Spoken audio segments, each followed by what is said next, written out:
موقع خرید شلواری دقت کنید. پاچه شلوار رو برگردونید. اگه به این صورت روشن بود پنبه است. به این صورت تیره و مشکی بود پلی‌استره. حتما پنبه رو بخرید. میخوای شلوار بخری و وقت پرو نداری میتونی کار انجام بدید. فقط کافیه دور گردنت بذارید. اگه به هم رسید اندازه است. بفرست واسه دوستات. اگه میخوای کلاه سرت نره اینو یاد بگیر. بعد با یه پارچه خیس حداقل 1 سال کار میکنم. 5-6 ماه کار میکنم. اینو که اصلا نخرید. به درد نمیخوره. اگه شلوار مشکیتون رنگش رفته میخواد مثل روز اولش بشه این کارو انجام بدید.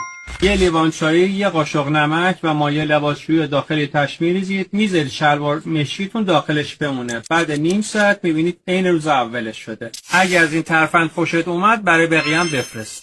توی هوای گرم تیشرت سفید یا رنگش زرد میشه یا مثل زیر پیرنی میشه یا زیر بغلش زرد میشه. یکم خمیر دندون، 2 تا قاشق نمک، یکم مایع لباسشویی، بعد از 10 دقیقه یه رو میشورید. میبینید از روز اولش هم بهتر شده. بفرست برای دوستات که تیشرت سفید میپوشن. میخوام یه ترفند بهت یاد بدم که 90% آدما نمیدونن. تیشرتت برات کوچیک شده میخوای بندازیش دور. اصلا این کارو نکن.